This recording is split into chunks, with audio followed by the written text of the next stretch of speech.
ಸಿರಿಧಾನ್ಯಗಳು ಅಂದ್ರೆ ಒಂದು ಹೆಲ್ತಿ ಕಾನ್ಸೆಪ್ಟ್ ಆಗಿ ಮಾಡಿರೋದು.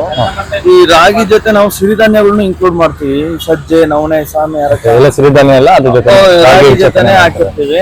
ನಿಮಗೇನಪ್ಪಾ ಅಂತ ಅಂದ್ರೆ ಇವಾಗ ಮಾಮೂಲಿ ನಾವು ಇವಾಗ ಹಾಕೊಡೋದ್ರಲ್ಲೂ ಅಷ್ಟೇ ಕಾಮಕಸ್ತೂರಿ ಬೀಜ ಮತ್ತೆ ಮೆಂತೆ, ಜೀರಿಗೆ ಇವೆಲ್ಲ ಹೆಲ್ತಿಗೆ ಸರ್, ಹೆಲ್ತಿಗೆ ಉಪಯೋಗ ಆಗೋ ತರ ಜನಗಳಿಗೆ. ತುಂಬಾ ಹೀಟ್ ಇದ್ದವ್ರಿಗೆ ಮತ್ತೆ ಈ ಕಣ್ಣುರಿ, ಕಾಲುರಿ, ಜಾಸ್ತಿ ಉಷ್ಣಾಂಶ ಮತ್ತೆ ಈ BP ಶುಗರ್ ಇದ್ದಾರೆಲ್ಲ ಬಂದು ರೆಗ್ಯುಲರ್ ಆಗಿ ಕುಡಿತಾ ಇದ್ದಾರೆ. ಇದು ಶಾಪ್ ಇಟ್ಟು ನಾನು ಒಂದು 8-9 ತಿಂಗಳಾಯ್ತು. ನಡೀತಾ ಇದೆ ಸರ್, ಪರವಾಗಿಲ್ಲ. ರೇಟ್ ಎಲ್ಲ ಏನ್ ಇಟ್ಟಿದ್ದೀರಾ? ವೈಟ್ 30 ರೂಪಾಯಿ ಮಾಡ್ತೀವಿ ಸರ್. ಫುಲ್ ಆದ್ರೆ 50 ರೂಪಾಯಿ. ಈ ಡಯಟ್ ಮಾಡೋರು, ಬೆಳಗ್ಗೆ ಹೊತ್ತು ತಿಂಡಿ ಮಾಡ್ತಿದ್ದಾರಲ್ಲ ಒಂದೊಂದು ದೊಡ್ಡದ್ರಲ್ಲಿ ಹೋಗ್ತಾರೆ. ಇಲ್ಲಿ ಮಸಾಲೆ ಮಜ್ಜಿಗೆನೂ ಸಿಗುತ್ತೆ. ಮತ್ತೆ ನಾಟಿ ಮೊಸರು, ಇದು ನಾವು ಬಾಗೇಶ್ವರದಿಂದ ತರಿಸೋದು ಸ್ಪೆಷಲ್ ಆಗಿ. ನಾಟಿ ಮೊಸರಲ್ಲಿ ಮಸಾಲೆ ಬೆಣ್ಣೆ ಕರ್ದಿರೋದೇ ತಗೊಬಂದ್ ಕೊಡ್ತಾರೆ. ಅದ್ರಲ್ಲಿ ಮಜ್ಜಿಗೆ ಮಾಡ್ಕೊಡ್ತೀವಿ.